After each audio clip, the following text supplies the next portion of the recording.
வணக்கம். நான் Sudarshan Mahesh. Vote sure, வாக்கு திருட்டு.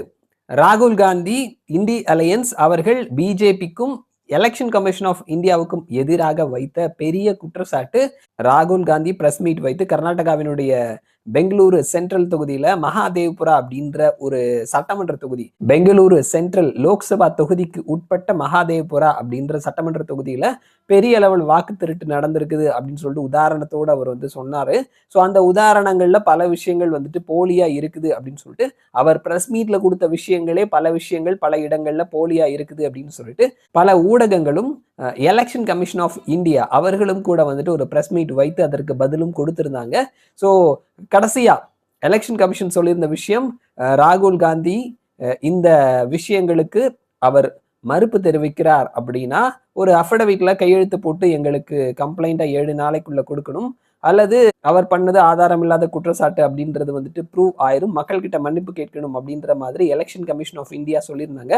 ராகுல் காந்தி நாங்க ஆட்சிக்கு வந்ததுக்கு அப்புறமா இந்த அதிகாரிகள் மேல கடுமையான நடவடிக்கைகள் எடுப்போம் அப்படின்றத சொல்லிட்டு பீகார் தேர்தல் இன்னும் ஒரு 2-3 மாதங்கள்ல பீகார் மாநிலம் சட்டமன்ற தேர்தலை எதிர்கொள்ளவிருக்கிறது. அந்த மாநிலத்துல ஓட் அதிகார் யாத்ரா அப்படின்ற பெயர்ல இதை முன்னிறுத்தி அவர் ஒரு யாத்திரை நடத்திட்டு இருக்கிறார் அப்படின்றத பார்க்க முடிகிறது. இந்த நேரத்துல இந்த மாதிரியான விஷயங்கள் நம்ம ஏற்கனவே சொல்லியிருந்த மாதிரி பீகார்ல SIR special intensive revision August மாதம் 1ஆம் தேதியே வரைவு திருத்த வாக்காளர் பட்டியல் வெளியிடப்பட்டது. அது சம்பந்தமான உங்களுக்கு ஆட்சேபனைகள் இருந்ததுன்னா நீங்க புகார் தெரிவிக்கலாம் அப்படின்னு சொல்லி 20 நாட்களை கடந்தும் எந்த அரசியல் கட்சியும் ஒரு சிங்கிள் கம்ப்ளைண்டை கூட கொடுக்கல அப்படின்றத பார்க்க முடிகிறது. இந்த எதிர்கட்சிகளினுடைய ஓட் ஷோர் அப்படின்னு சொல்லக்கூடிய வாக்கு திருட்டு சம்பந்தமான குற்றச்சாட்டுகள், எலெக்ஷன் கமிஷன் ஆஃப் இந்தியாவினுடைய செயல்பாடு, இதை மக்கள் எப்படி பார்க்கிறாங்க அப்படின்னு சொல்லிட்டு ஓட் வைப் சில கேள்விகளை மக்கள் கிட்ட கேட்டு கருத்து கணிப்பு முடிவுகளை வெளியிட்டு இருக்கிறாங்க. அதனுடைய முடிவுகளை தான் நம்ம இந்த வீடியோல பேச போறோம். அவர்கள் கேட்டிருக்கக்கூடிய முதல் கேள்வி, நீங்க இந்த ஓட் ஷோரி அப்படின்னு சொல்லக்கூடிய வாக்கு திருட்டு அப்படின்னு சொல்லக்கூடிய குற்றச்சாட்டை, எலெக்ஷன் கமிஷன் ஆஃப் இந்தியாவுக்கு எதிராக ராகுல் காந்தியினுடைய குற்றச்சாட்டை எப்படி பார்க்கறீங்க அப்படின்ற கேள்விக்கு ஒரு சீரியஸான குற்றச்சாட்டா தான் தெரியுது. இன்வெஸ்டிகேஷன் நடக்கணும் அப்படின்னு சொல்லிட்டு 48% மக்கள் சொல்லியிருக்கிறாங்க. பெரிய குற்றச்சாட்டா தெரியல, பேஸ்லெஸ் அலிகேஷன், ஆதாரம் இல்லாத குற்றச்சாட்டா தெரியுது அப்படின்னு சொல்லிட்டு 27% மக்களும், எங்களுக்கு தெரியாது, கருத்து இல்லை அப்படின்னு சொல்லிட்டு 25% மக்களும் சொல்லியிருக்கிறாங்க. அண்ட் அடுத்த கேள்வி, ராகுல் காந்தி சொல்றாரு இல்லையா, எலெக்ஷன் கமிஷன் ஆஃப் இந்தியா மோசடி பண்ணி பிஜேபிக்கு உதவுறாங்க தேர்தலை வெற்றி பெறதுக்கு அப்படின்னு சொல்லி, இந்த குற்றச்சாட்டை நீங்க எப்படி பார்க்கறீங்க அப்படின்ற கேள்விக்கு நாங்க அக்செப்ட் பண்ணிக்கிறோம் அப்படின்னு சொல்லிட்டு 27% மக்களும், இல்லைங்க அப்படிலாம் நடக்கிறதுக்கு வாய்ப்பு இல்லை அப்படின்னு சொல்லிட்டு 46% மக்களும், எங்களுக்கு தெரியாது, கருத்து இல்லை அப்படின்னு சொல்லிட்டு 17% மக்களும் சொல்லியிருக்கிறாங்க.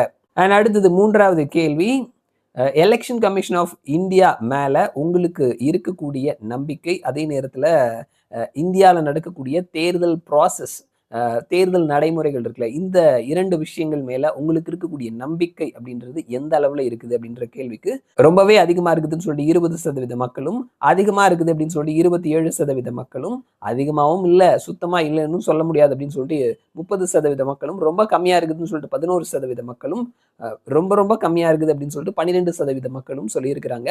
ஸோ ரொம்ப அதிகமா இருக்குது ரெண்டையும் சேர்த்தோம்னா கிட்டத்தட்ட 47% மக்கள் எலெக்ஷன் கமிஷன் ஆஃப் இந்தியா மேலேயும் இந்தியாவினுடைய தேர்தல் முறை மேலேயும் எங்களுக்கு நம்பிக்கை இருக்குது அப்படின்னு சொல்லியிருக்கிறாங்க.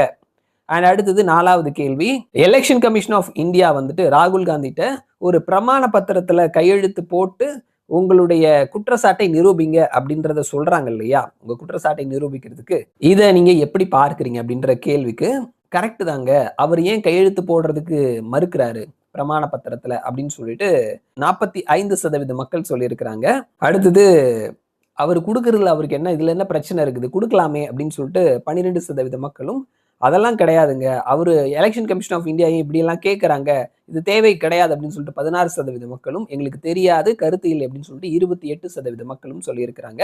ஸோ அவர் கண்டிப்பா கொடுக்கலாம், ஏன் பயப்படுறாரு, ஒன்று கொடுத்துடலாமே என்ன பிரச்சனை அப்படின்னு சொல்லிட்டு இந்த ரெண்டையும் சேர்த்து பார்த்தோம்னா கிட்டத்தட்ட 57% மக்கள் ராகுல் காந்தி அவர் கொடுக்கலாம், கொடுக்கறதுல என்ன பிரச்சனை அப்படின்றத கேட்டிருக்கிறாங்க.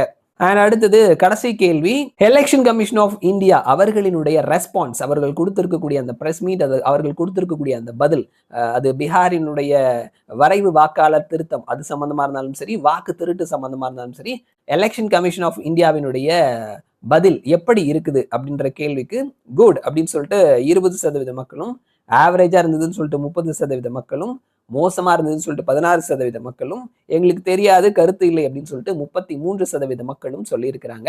ஸோ இதுல 5 கேள்விகள்ல நம்ம முக்கியமா கவனமா பார்க்க வேண்டிய விஷயம் என்ன அப்படின்னா, அந்த 5 கேள்விகள்லையுமே பெரும்பாலான கேள்விகளுக்கு எனக்கு தெரியாது கருத்து இல்லை அப்படின்ற பதில் பார்த்தோம்னா 25லிருந்து 30% வரைக்கும் இருக்கிறத நம்ம பார்க்க முடிகிறது.